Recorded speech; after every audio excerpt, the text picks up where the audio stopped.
Development کرنے کے لیے. آپ اس سے بالکل اپوزٹ ہیں اور آپ ویسے ہی رہنا. کیا پاپولیشن کے بارے میں کیا کچھ سینسٹیوٹی پائی جاتی ہے؟ ایجوکیشن کو ہم نے برباد کیا ہے, کیا کوئی سینسٹیوٹی ہمارے طاقتور حلقوں میں کیا کوئی ہے؟ کچھ نہیں ہے. تو بات یہ ہے کہ وہی ایڈہاکزم ہے جو 75 سال سے چل رہا ہے.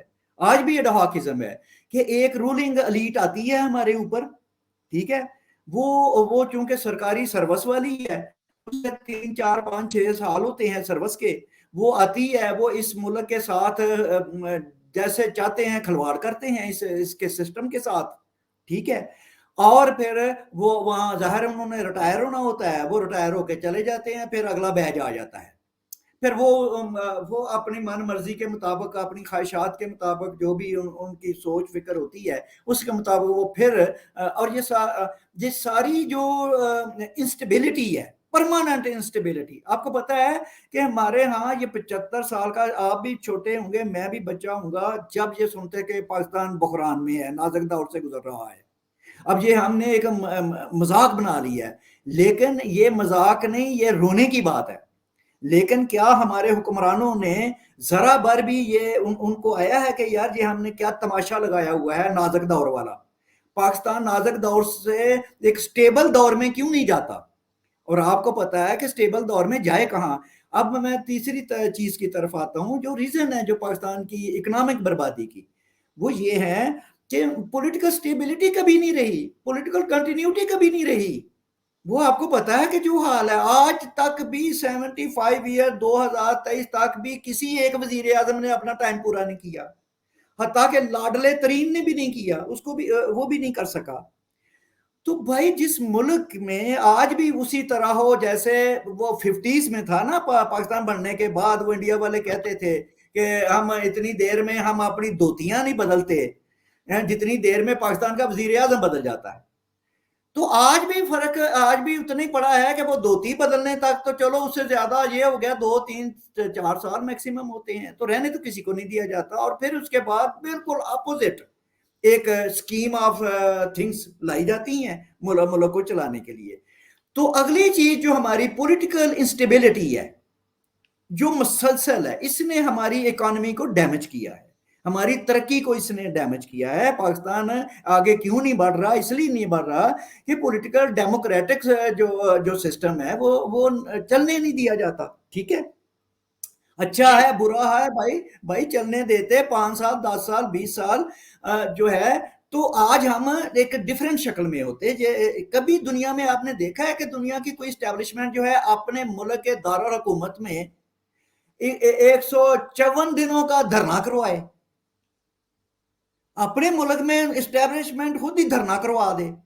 تو مطلب کہ بات یہ ہے کہ ایسی چیزیں بھئی دنیا اگر ترقی کرنی ہے نا پھر سچی بات ہے کہ سچی بات ہے ہمیں اپنے آپ کو برین واش کرنا ہوگا, اپنے آپ کو ہمیں انسان بنانا ہوگا. دنیا کے ترقی یافتہ ملکوں کو, مسلمانوں کو ہی, آپ نے یو ای کی مثال دی ہے, ابھی اب سعودیہ دیکھ لیں وہ بدل گیا ہے, ترکی ہے, ملائیشیا ہے, انڈونیشیا ہے, بنگلہ دیش ہے, اپنے مسلمان ملکوں کو دیکھ لیں کہ بھی وہ انہوں نے ترقی کو کیسے سٹارٹ کیا ہے. اب دیکھیں کہ یو ای جو ہے عرب قبائلی ڈیزرٹ ہمارے ہوتے ہوئے وہ جو ہے ڈیزرٹ میں سے نکل کے کیا اس نے صرف کہ بھئی مذہب کو نا زندگی کے معاملات میں, سٹیٹ کے معاملات میں, قوانین کے معاملات میں مذہب کو آگے نہیں آنے دیا. مذہب ساتھ ہے, وہ مسلمان ہے, پریکٹسنگ مسلمان ہے, ہم سے زیادہ نمازیں وہ پڑھتے ہیں, یو اے ای کے جو نیشنلز ہیں, وطنی ہیں, ہم سے زیادہ وہ باقاعدہ ریگولر ہیں. لیکن آپ دیکھیں کہ زندگی کے بارے میں جب کوئی مسئلہ ہے, ڈیولپمنٹ کا, ترقی کا, مادی خوشحالی کا, وہاں اسلام آگے کوئی نہیں آتا, وہاں اس کو نہیں لایا جاتا. بات یہ سیدھی سی بات ہے کہ ہمیں سب سے پہلے جو ہے نا یہ اپنے مذہب کو اپنے پرسنل افیئر بنانا ہوگا. اس سے تھوڑا سا اس پہ جو ہم نے اتنا اس کو چڑھا لیا ہے, اس کو تھوڑا سا کام کرنا پڑے گا. ٹھیک ہے, اور زندگی کو آج کے جو سائنٹیفک جو ماڈرن تقاضے ہیں اس کے مطابق ہم چلیں, ہمسایوں کے ساتھ, سب کے ساتھ, ساری دنیا کے ساتھ ہم دوستی اور امن کے ساتھ چلیں، اور تاکہ پاکستان میں انویسٹمنٹ آ سکے. دیکھیں ڈیولپمنٹ ترقی جو ہے، نہ آپ اکانومسٹ ہیں نہ میں اکانومسٹ ہوں، لیکن یہ موٹی موٹی باتیں ہیں، ہر پڑھا لکھا آدمی جانتا ہے کہ فارن سرمایہ کاری کے بعد دنیا کا کوئی ملک ترقی نہیں کیا، کسی ملک نے ترقی نہیں کی جب تک فارن سرمایہ کاری نہ ہو. ہم کر ہی نہیں سکتے، ہم ویسے ہی انڈر ڈیولپ اور غریب ملک ہیں، ہمارے پاس سرمایہ کہاں سے آنا ہے. تو بات یہ ہے کہ اب باہر سے سرمایہ کیسے آئے گا؟ ملک کے اندر بھی پیس ہو اور ملک کی سراؤنڈنگ میں بھی پیس ہو، اور ہمارا انٹرنیشنلی ہمارا ایٹیٹیوڈ جو ہے وہ دنیا کے ساتھ دوستانہ ہو. آپ کو پتا ہے کہ بھائی ایک ایسے ملک میں جہاں ہر وقت یہ مطالبہ ہوتا ہو کہ ہالینڈ کے خلاف اس کی پروڈکٹس کا بائیکاٹ کیا جائے، ٹھیک ہے، فرانس کے سفیر کو نکالا جائے، ٹھیک ہے، ہر دوسرے تیسرے مہینے چڑھائی ہوئی ہو، اور یہ حکومت کو، ریاست کو وہ ان مسائل سے دوچار ہو اور دنیا میں بدنام ہو رہی ہو. تو کیا دنیا میں ہم کوئی سرمایہ کاری ہمارے ملک میں لائے گا؟ کوئی یہاں انویسٹمنٹ، وہ تو ہو کے دیکھ کے ہمیں تو پرے ہو جائے گا کہ بھئی یہ ملک جو ہے یہ تو بد امنی والا ملک ہے، بد مزاجی والا ملک ہے، یہ تو آج کی دنیا میں رہ ہی نہیں رہا انفیکٹ. تو بات یہ ہے کہ یہ پاکستان میں انویسٹمنٹ بھی تبھی آئے گی جب ہم اپنی پالیسیز کو، اپنی فارن پالیسی کو چینج کریں، اپنی انٹرنل پالیسیز کو چینج کریں، تو تب یہ چیزیں ہوں گی. ہمارا ابھی بھی ویسے تو بہت دیر ہو گئی ہے، اب ریکوری بہت مشکل ہے، لیکن اگر آج بھی اگر ہمارے ہوش مندی سے کام لے لیں ہمارے بڑے، ہمارے جو ہیں، تو وہ کہ بھئی 75 سال بہت ایکسپیریمنٹ ہو چکے، بہت تجربے ہو چکے ہیں، جانے دیں. اور ہر چیز ہمیشہ الٹا نہ، یہاں تو ان کے رزلٹ اچھے نکلے ہوتے، ہم نے جو کچھ کیا ہے. مذہب پرستی میں اگر ہم کوئی خوشحالی ہم نے پا لی ہوتی، ہم نے مورلی ہم بڑے ہائی لیول پہ کھڑے ہوتے. ہم تو ایک انتہائی کرپٹ معاشرہ ہیں، آپ کو پتا ہے، جاہل بھی ہیں اور کرپٹ بھی ہیں. تو ہم نے مذہب سے پایا کیا ہے؟ نفرتیں اس کے نام پہ شدت پسندی اور جذباتیت، اس کو ہم پال رہے ہیں اور اس کو بڑھائے چلے جا رہے ہیں. تو یہ بھئی لیڈرشپ کا ذمہ داری ہے کہ وہ پاکستان میں وہ جس رستے پہ وہ لے کر گئے تھے، وہ سارے کے سارے انہوں نے پاکستان کو ناکام کیا ہے. پاکستان میں یوں کہوں گا کہ پاکستان ہم نے منہ کی کھائی ہے اس دنیا میں. ہم نے بڑی بڑی باتیں کی ہیں، ہم نے دنیا میں کی ہیں. ہم نے امریکہ کو ٹھیک کرنے کا ہم سوچتے ہیں، ہم تو یورپ کو ٹھیک کرنے کا سوچتے ہیں. تو بھئی ہم نے جو ہے نا، اور انڈیا کے ساتھ ہم فاصلہ اپنا دیکھیں کیا سے کیا ہو گیا ہے. اور یہ بھی بات ابھی بھی میں دیکھ رہا تھا کہ پاکستانیوں کو پتہ ہی نہیں ہے کہ انڈیا میں کیا تبدیلیاں آ چکی ہیں، وہ جا کہاں چکا ہے. یہ پاکستان میں بالکل انڈیا کے بارے میں ابھی بھی وہ پرانے ہی انداز سے سوچا جاتا ہے کہ ابھی بھی بڑی وہاں پہ غربت ہے، وہ ابھی بھی ان کے بڑے مسائل ہیں، وہ بی جے پی آ گئی ہے، مذہبی انتہا پسندی ہے. اچھا، ان بیچاروں کو پتہ ہی نہیں ہے کہ انڈیا ہو کیا گیا ہے، وہ کس لیول پہ چلا گیا ہے. تو اس لیے یہ جو ہے ہمیں یہ سارے ایٹیٹیوڈ بدلنے چاہیے. کشمیر ہم نے بہت کر لیا ہے. آپ کو پتہ ہے کئی بار ہماری اسی اسٹیبلشمنٹ میں انہی ہمارے جرنیلوں نے، ہمارے جو آرمی چیف رہے ہیں، انہوں نے یہ بات کی ہوئی ہے کہ انڈیا کو ہم شکست نہیں دے سکتے، نمبر 1. نمبر 2، انڈیا سے ہم بائی فورس کشمیر نہیں لے سکتے. یہ بھی ہمارے آرمی چیف نے، کتنے سربراہوں نے اس کو تسلیم کیا ہوا ہے. اور اب ہمیں یہ بھی پتا ہے کہ کشمیر کے مدعے پر دنیا میں کوئی بھی ملک ہمارے ساتھ کھڑا نہیں ہے، ٹھیک ہے. تو ہم اپنی اس جو راٹر ہم نے لگائی ہوئی ہے، ضد لگائی ہوئی ہے، یہ ہمیں نقصان پہنچا رہی ہے، پاکستان کو نقصان پہنچا رہی ہے پاکستان. تو ان سب چیزوں کو بھی بدلنا ہوگا.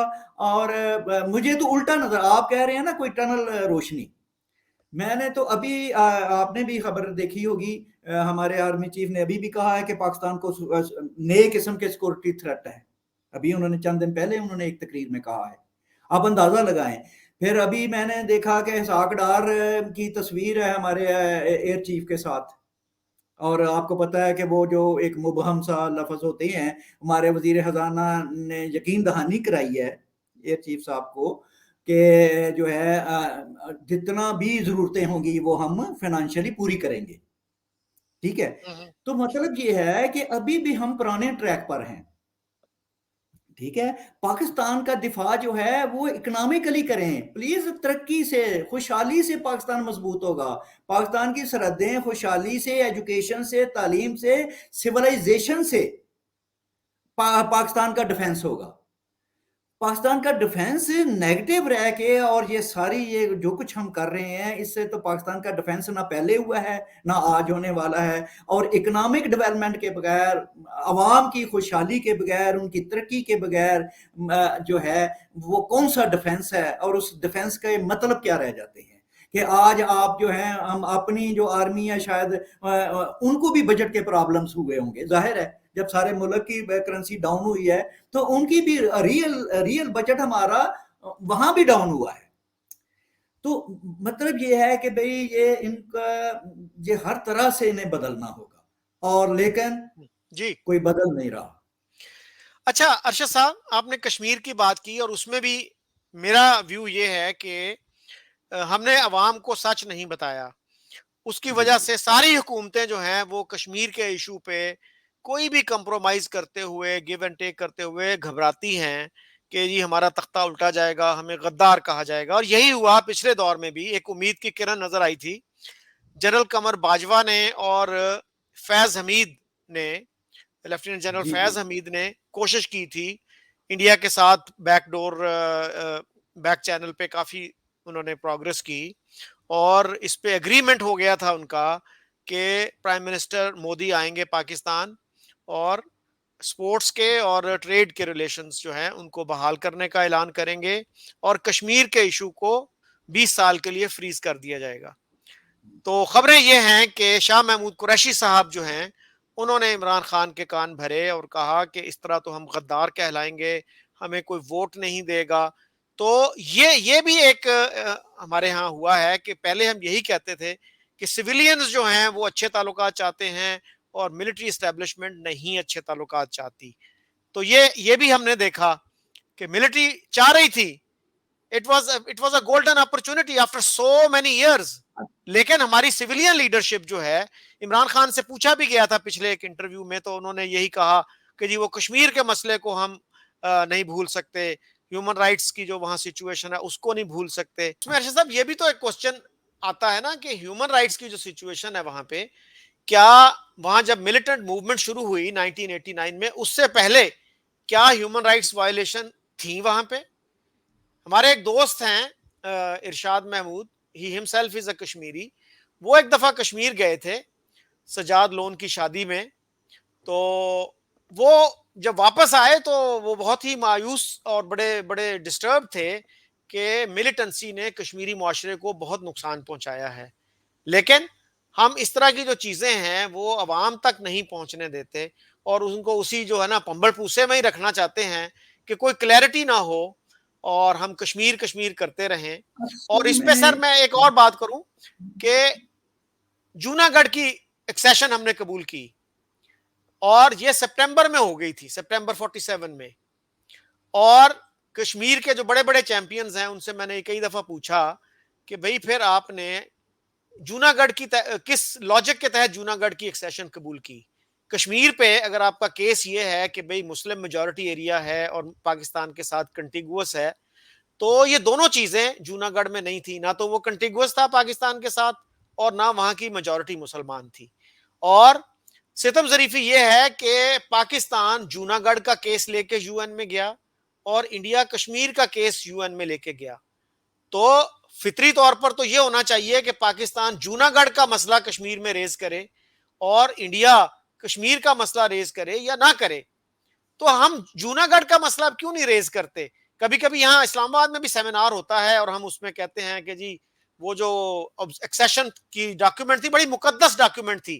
ہمارے جو سردار مسعود صاحب ہیں جو اے جے کے پریزیڈنٹ رہے، وہ آج کل امریکہ میں ایمبیسڈر ہیں، انہوں نے یہ کہا کہ جی جوناگڑھ کی جو ایکسیشن کی ڈاکیومنٹ ہے وہ بڑی سیکرڈ ہے کیونکہ اس پہ قائد اعظم محمد علی جناح کے دستخط ہیں. تو ہم دونوں طرح سے وہ کرنا چاہ رہے ہیں. We want to have it both ways. یہ کیا کنٹراڈکشن ہے؟ یہ خود فریبی ہے، ہم نے اپنے آپ کو ایک فریب دیا ہوا ہے. بلکہ میں نے آپ کو جو کہا تھا نا کہ شروع میں کہ ہم نے کانٹے بچھائے ہوئے ہیں، یہ کانٹے یہ ہیں، اس طرح کی چیزیں ہیں جو جیسے آپ نے کہا کہ ہمارا دیکھیں یہ جو آپ نے جنرل باجوہ کی بات کی ہے کہ انہوں نے یہ اس وقت یہ ایک پرپوزل دی کہ انڈیا کے ساتھ بہتر تعلقات ہوں، تو اب اس نے کس وقت دی؟ جب اس کا آخری وقت تھا. نمبر 1 وہ خود اس کو خود وہ پاور لیس ہو رہا تھا، اب وہ جہاں آؤٹ گوئنگ تھا، اب 6 سال اپنے پورے کر کے آخر میں اس نے یہ چیز نکال دی. ٹھیک ہے. دوسری بات یہ ہے کہ اس سے یہ بھی لگتا ہے یہ کوئی عمران خان کا صرف قصور نہیں ہے، یہ جو ہے کہ اس کا مطلب ہے کہ ہماری جو ملٹری لیڈرشپ ہے وہ ساری کی ساری اس پہ شاید اتفاق نہیں کرتی تھی. اصل چیز یہ ہے.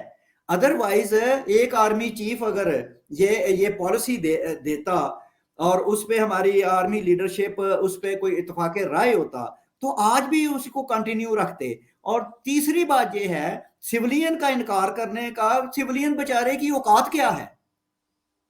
سیولین جو ہمارا لیڈرشپ ہے، سیولین لیڈرشپ جو ہے وہ تو ان کا منہ دیکھتی ہے کہ یہ جو چاہتے ہیں ہم وہ کریں، وہ تو ان کی خوشنودی کے لیے وہ تو ہر بات کرتے ہیں. ٹھیک ہے. تو یہ بات بھی میرے خیال میں یہ بات بھی ایسی ٹھیک نہیں ہے کہ یہ جو ہے وہ یہ کبھی بھی سیریسلی، آپ کو پتا یہ تو مشرف کے دور میں بھی یہی چیز لی گئی کہ کشمیر کے مسئلے کو فریز کیا جائے اور یہ تجارت اور لوگوں کا آنا جانا شروع کیا جائے. مطلب کہ پہلا اور آخری حل ہی یہ ہے اور یہ ہماری فائلوں میں پڑا ہوا ہے. یہ پرانی فائل ہے بہت، اسی کو نکال کے آگے کبھی کبھی یہ رکھ لیتے ہیں چند منٹوں کے لیے. تو بات یہ ہے کہ جب یہ چینج آف کمانڈ ہوئی، ٹھیک ہے، اب تو حالات کو آپ کے اپنے ہاتھ میں ہے نا، ہماری نئی لیڈرشپ کے ہاتھ میں. اور اگر اس پہ کوئی ایگریمنٹ ہمارا ہوتا اور سمجھتے سنسیئرلی ہماری ملٹری لیڈرشپ کہ یہ اس فارمولے کے تحت ہم پاکستان کو اب امن کی بھی ضرورت ہے، اب پاکستان کو ترقی کی ضرورت ہے اور اب ہم پرانی پالیسیوں سے اب تھوڑا سا ہٹنا شروع کریں. ٹھیک ہے. لیکن وہ چیز نہیں آئی بلکہ دوبارہ اس نفرت کو اس دعوے کو اور انفینش ایجنڈے کے نعرے کو دوبارہ اٹھایا گیا ہے اور زیادہ فورس کے ساتھ اٹھایا گیا ہے. ٹھیک ہے. تو یہ چیزیں جو ہے نا یہ ایسا کوئی نہیں ہے، یہ اپنا یہ ہے ہم نے نا بلیک میلنگ کے نا مختلف ہم نے جھنڈ بنائے ہوئے ہیں کہ جب بھی کوئی ترقی پسندانہ پروگریسو کوئی بات کرے کہیں کسی جگہ کسی ادارے میں سے تو فوراً جو ہے نا کوئی دوسرے اٹھ کھڑے ہوں اس کے خلاف کہ یہ تو اسلام خطرے میں آ گیا ہے، یہ تو ملک خطرے میں آ گیا ہے، یہ تو غدار ہے، یہ شور مچا دیا جائے. تو جب تک یہ بلیک میلنگ والے جو ہم نے مختلف پارٹیاں اور گروہ بلیک میل کرنے کے جنہوں نے ہمیں ہماری ترقی کو اگر ہم ایک قدم آگے بڑھیں تو پیچھے وہ قدم جو ہے نا پیچھے دھکیلنے والے کھینچنے والے وہ بہت سارے وہ لوگ آ جائیں. تو اس طرح ہم یہ کر رہے ہیں کہ ایک قدم آگے جاتے ہیں 4 قدم پیچھے ہٹ جاتے ہیں. پھر تو اس کا مطلب ہے لیک آف ڈٹرمینیشن ہے. دیکھو نا لیک آف مطلب کہ اگر ہماری جو طاقتور ایلیٹ جو رولنگ ایلیٹ ہے اگر وہ فیصلہ کر لے کہ یار یہ پاکستان کے بینیفٹ میں ہے، یہ ہمارے فیوچر ہماری آنے والی نسلوں کے فائدے کے لیے ہے اور ہماری پاکستان کی جو ترقی کے لیے ضروری ہے یہ چیزیں اب پیراڈائم شفٹ کرنی جو ہے وہ ضروری ہے، تو وہ ہو سکتی ہے. یار وہ ہر کام کر لیتے ہیں تو یہ نہیں کر سکتے. ہمارے بڑے ویل انفارم جو جرنلسٹ ہیں وہ اس کے بارے میں لکھ چکے ہیں اور وہ تو کہتے ہیں کہ جی یہ باجوہ صاحب نے غداری کی، وہ غداری کر رہے تھے اور عمران خان نے بھی اس کو ڈینائی نہیں کیا. اور باجوہ صاحب کے ہی دور میں آپ کو پتا ہے لائن آف کنٹرول پہ سیز فائر ایگریمنٹ کو رینیو کیا گیا اور جس دن انہوں نے وہ بنے بھی تھے آرمی چیف اسی دن جرنلسٹوں نے ان سے کہا جی لائن آف کنٹرول بڑی ہاٹ ہے، اس کو کیا کہتے ہیں آپ؟ تو انہوں نے کہا ٹھیک ہو جائے گی اور وہ ٹھیک ہو گئی. تو وہ actually he had served with an Indian senior military officer in Africa.